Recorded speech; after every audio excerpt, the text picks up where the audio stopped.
Hello everybody, welcome to Sunday Breakdown. Fingers crossed it's working today. It is always a bit of a scary thing for me, but I'm trying my best. I'm trying to get there. Hopefully this is the one, and what a weekend to hopefully get it right. Let me know your thoughts. I've hopefully got some poll cards on this stream, so let me know your thoughts on the game. On all of the games, unbelievable games. Man City versus Arsenal, Chelsea versus Manchester United, the two Super Sunday games. But I haven't seen anything about the Everton game, so I need to know what you guys think about it, because it is incredible that from gearing myself up to talk about Everton and the fact that they lost 2-0 to getting to a point where they now, I think they've won the game 3-0. 3-2, sorry, after being 2-0 down. Incredible scenes. If you watch the game, let me know your thoughts on it so that, we can talk about it and I can read it out. Let's get some shout-outs out there straight away. If you want to shout out, then get commenting, let me know. Simeon is there. Hello, mate. Ahmed, hello, mate. Nate, CM, Ephraim is there as well. Lawrence's daddy, good to see you, bro. Adam Floyd, Kaylee Varley, Niall O'Sullivan, all there. Thank you very much. So yeah, if you look on the, if you click on the eye, you can see that there are some polls there, and I'm intrigued to know what people think because I'm going to be talking about all of them very soon. One, how many players short are Arsenal of having a title challenge? This is Arsenal Football Club we're talking about. When you think of teams that should be in the running for a league title, then Arsenal are one of those teams. So the fact that they got completely outclassed, I felt today, they were out of their depth, and I'm going to get into my thoughts on that game in a second. It's a difficult time for Arsenal fans because you've got to be looking at these other teams and seeing how much they've improved, and look at your squad and just think, wow, if you ask me, I think you're a long way short. Also, we've got, do Manchester City have a psychological advantage over the rest of the league? Let us know what you think about that, if they do or if they don't, because it's starting to get that, especially with the press going crazy about them. I've done it myself, and the way that they're playing, it's almost like teams are going into those games beaten already. Again, I will elaborate on that very soon. David Moyes or Bilic is a story that's come out, and I've heard from sources as well who were at the game speaking to the relevant people that Slaven Bilic will be sacked tomorrow. He will leave his post as West Ham manager. Might be right, I might be wrong, we'll see. But the BBC is also saying that David Moyes is the man that's going to take charge. So if you were a fan of West Ham, who would you rather have as your manager, Moyes or Bilic? Get voting now. It looks like David Moyes might be the guy to take over. Is that the right decision? It'd be very interesting to know what you think about it. And in the comments themselves, I'll ask you some questions along the way. Let me know your thoughts. I'll give you a yes or a no, and you can vote for it, because that's the whole point of Sunday Breakdown. Me and you having a chat every Sunday, talking about the big games, and seeing how you guys feel about it. That's the whole point. That's the whole point of Bull Street. Hit that notification bell whilst you're there. Do me a favour as well and subscribe to Bull Street, because it makes my Sunday night a lot happier if I can see a few subscribers. So if you want to make me happy, then that would be awesome. Let's kick off with Man City versus Arsenal. Of course, it's the thumbnail, so it feels like it's the right thing to do. The game, let's start with the teams, and one glaring omission which I cannot get my head around. Well, I can get my head around it, but for me it feels slightly negative. Lacazette didn't start the game. Now, this guy's cost 50 million. Surely he's got to be playing in this game of football. Instead, you had Iwobi playing on the left wing, and it was poor from him. And what you saw in the second half is what you can really get from Sanchez when you've got that opportunity to give him the ball. Now, what do you think about this? How is Iwobi starting in front of Lacazette? Because when you're playing Man City, you're not going to get many chances. So when you get them, you need to be able to take them. And if it's about, when it comes down to Sanchez, when he's the best player of your team, sometimes you do have luxury players. But Sanchez is not a luxury player. Let me know in the comments right now, yes or no. So Y or N. Yes, it was the right decision to start Iwobi, or N, you should have started Lacazette in this game. Get voting right now, because for me, that is an outrageous decision that's been made by Wenger. It's one that makes a clear comment that we don't believe we can win this football game. In terms of basic common sense, you try and play your best players, and in Sanchez, you've got someone who would work hard for the team. He would work back. He's a smart player. And also, he takes the ball. He carries beyond the lines. He's a great dribbler of the ball. And so when you needed to relieve pressure, he's someone who could do that for you. It seemed like a massive, massive mistake to play Iwobi. They played Lacazette in the second half. They brought him on. He scored a goal for them. The second question I've got in the cards here today, and this is why I wanted to hear what you thought about it, is do Man City have a psychological advantage over some of the teams these days? Because the reason I asked that is because you saw Arsenal in the second half when they were losing the game and had to do something. Go for it. Play football. Be attacking. Bellerin getting forward.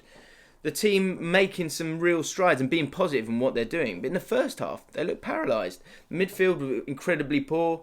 Cech for the first goal, I've got to say, he's probably got to save that one. There'll be all the shouts of, oh, he's too old now. I'm not sure I believe that because I think he's a great professional.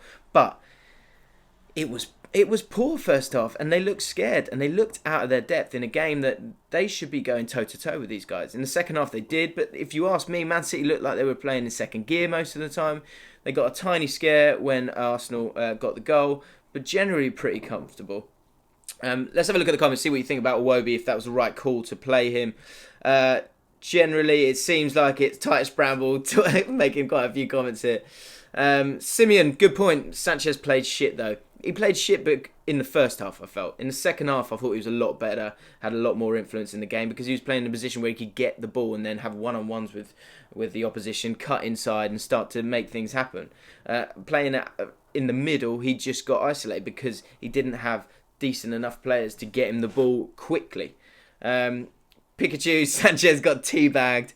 Dan Fraser, terrible decision, but Coughlin at centre-back beggars belief.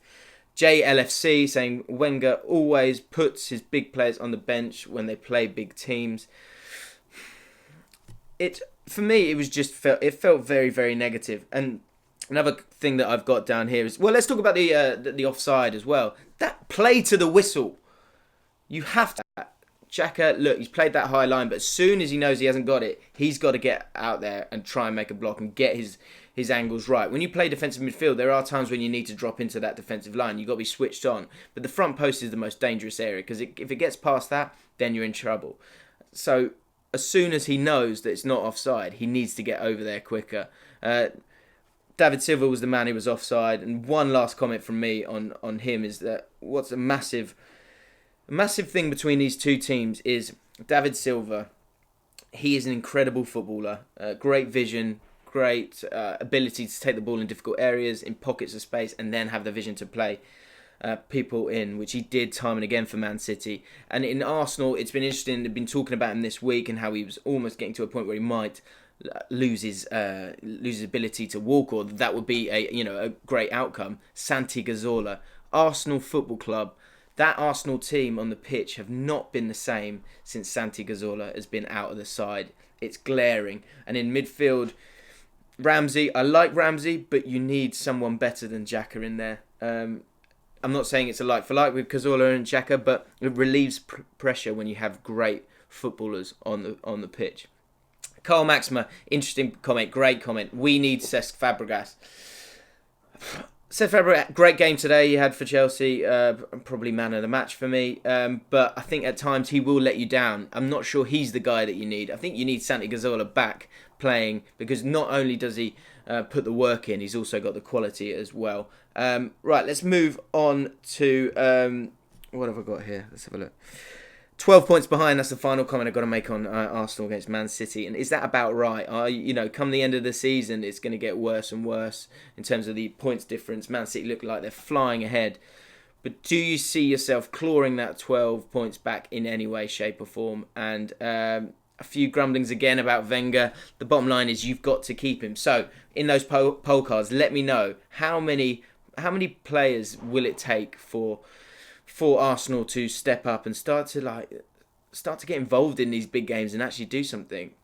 I think I heard a stat, I don't know if it's right or wrong, but apparently January 2015 was the last time they beat a top 6 side. I might be completely wrong there, you're probably about to have me in the comments, but I heard it on the radio, and that is not good enough for Arsenal. So it's disappointing. The referee didn't help.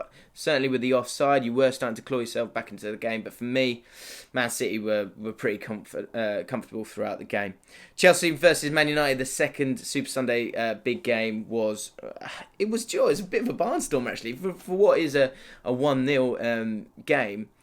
And Chelsea, look, as much as it kills me, they were great. 17 shots to 6 against Man United. On this very show, I said on our podcast on Ball Street on One for the Weekend, I said, hey, look, if Mourinho can get a win against Chelsea and a win against Spurs and a draw against Liverpool, then in those difficult games, he's done brilliantly. And I held my hands up. I would apologise to Mourinho. But in this case, it's not worked out for him on this occasion. And the one player I felt, again, that bit of quality in the centre of the park, a Michael Carrick, it showed, everyone's talking about Pogba, and of course, Pogba turns you into a different animal. But I felt like it was a game for Michael Carrick today, when you've got such high tempo, that bit of class, you could have really used Michael Carrick today. Let me know your thoughts on Man United and Chelsea. What was missing for Man United today? Nearly got a goal in the last few minutes when you're chucking Fellaini on, which I think is a good plan B, and people need to not turn their nose up at times. He's a good weapon for you, but you're now 8 points behind Man City, United fans. So let me know your thoughts. Is there anyone else who can win? Here's the one. Yes or no in the comments. Let's do it now. Y or N. Can anyone else win the league now apart from Man City? They're 8 points ahead of Man United. They're going to have to go on quite a bad run. That's just to create a bit of parity between them and the rest of the teams. Can anyone else win the league? Y or N? Let me know. Finn Gilmore says, no, look, straight into it. They're coming through. A lot of no's here. A lot of people saying it's dead and buried. Is the title race dead and buried? That's a sad state of affairs if that's the case. Let me know your thoughts. I'll get into those in a sec. One final thing that I saw, and it'd be interesting to know if people have spoken about it on Sky Sports, is you saw at the end of the game Mourinho kind of ready to shake Conte's hand. Of course, last year he went up to him and spoke in his ear very loudly so that people could hear, basically saying Antonio Conte was celebrating too much after the victory. And he was looking over and shaking hands with the other guys, but Antonio Conte was far too busy celebrating with the fans.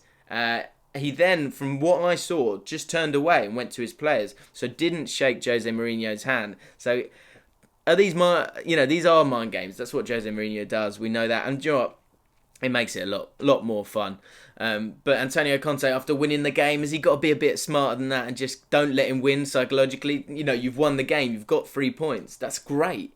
So why do you walk off? Because it looks petty. It always does. I know it's a big thing. It'd be interesting to know as well, if you're a fan of a different European league, is it a big deal, this whole shaking hands thing? Or is it just a British thing which we go over the top on? But Antonio Conte, from what I saw, didn't want to shake his hand. And that was interesting. Let's have a look at that poll there that I put into the comments.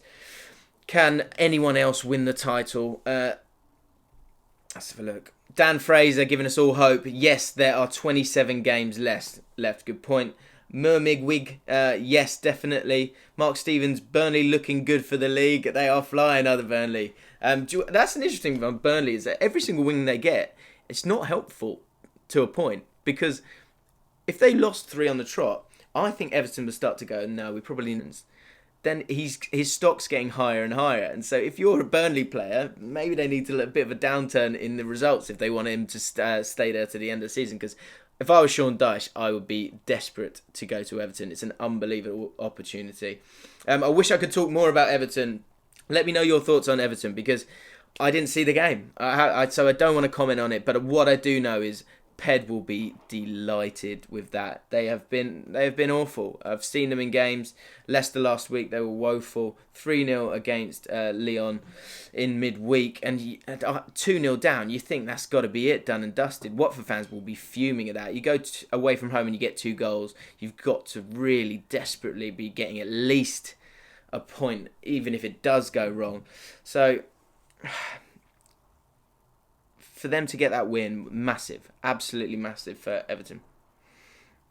Mike Tyson, great comment. This international break is going to be like The Apprentice, with the amount of firings and hirings. James, you're fired. Oh, bit harsh. Book your holiday with Bilic. Yeah. So yeah, let's get on to Bilic, the final big one. Watched that game as well last night. I've done pretty well this week watching the football. Slaven Bilic, that game at home, I felt like they were going to lose. I did feel like they were going to lose, and I thought they were going to lose badly.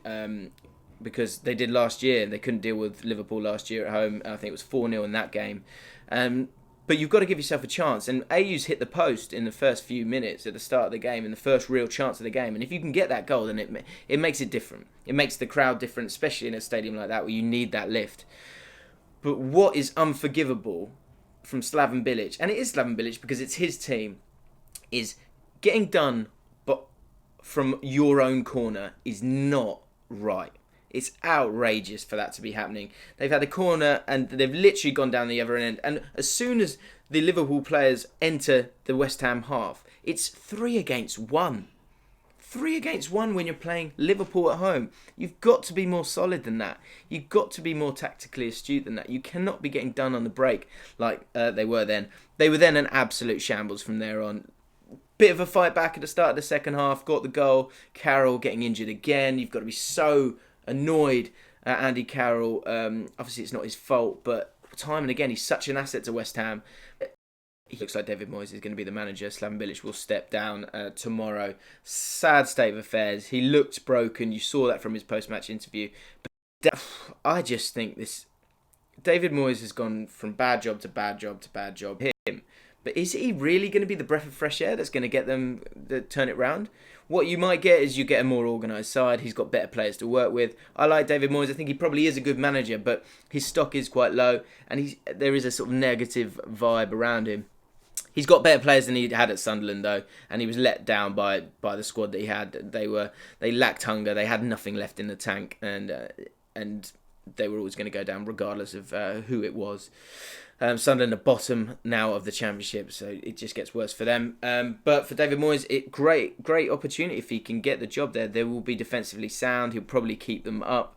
But if Andy Carroll again can't get playing, then West Ham are in a huge amount of trouble. I guess you've got the international break now where they can get themselves sorted out. Everton fans, I'll leave it to you in the comments now. What do you think about David Unsworth? He's got one win, but you can't discount how poor Everton have been in the previous games, and they were 2-0 down in this. They've showed some fight there, which is great, but is he the guy to take you forward, or should you try and give him the job to the end of the season, see if he can galvanise the team a little bit, and then you make a choice at the end of the season? Let me know in the comments now. Let's dive in there. Paul Gibson, at least twice in my football lifetime, West Ham relegated after being apparently too good to go down. Is this the third time? I think they're easily good and bad enough to go down, if you ask me. I think Andy Carroll is a massive threat and a great player to have in your team. And for a team that's probably a lower half or mid-table side, if you've got on your squad, you've got a real chance in any football game because you're taking out true quality football. You're going above it, literally. And he's a great header of the football, and so you've got a chance. But without him, I'm not sure how much they've got in reserve, and so it's a tough time for them. Rich Hawkins, stop giving Moyes jobs. Moyes isn't welcome, says another person. Ian McDade, City playing the best football ever seen in the Premier League. I mean, they look so comfortable on the ball. I think that psychologically, I would like to see a team go toe-to-toe with them and see if you can get to that defence, because there are moments where they did look weak against Arsenal, but overall they look so good, don't they? They really do. Robert Jones, I want Unsworth to be given more time, but I don't think he'll be given the time. The Stir-Fry Kid, I'll give Moyes a job. He can clean my car for a fiver. And Eden Hazard, Everton are missing the Scottish Naismith, to be honest. Well, yeah, he could, of course, go to Everton as well. So there you go.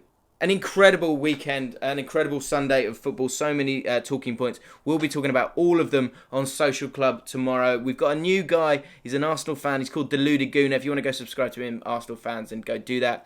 He's got some really interesting thoughts on Arsenal.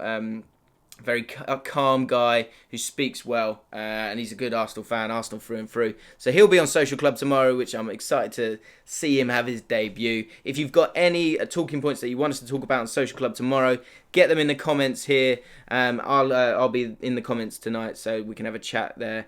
Until then, I hope you've enjoyed another Sunday Breakdown. Hopefully I've got to the end of the video for once. That at least on its own deserves a like, with my awful technical ability. Thank you so much for getting involved in the comments. Make sure you vote on the poll cards. Make sure you get your comments in. That's what Bull Street's about. Me talking to you, Bull Street talking to football fans and getting their opinions and having a decent conversation. Hopefully you've had one with me tonight. Subscribe to Bull Street. Do me a favour and do that. It always helps. We want to get to 70k as soon as possible. So if you're feeling generous, just click that button. I would really appreciate it. And I will see you all very, very soon.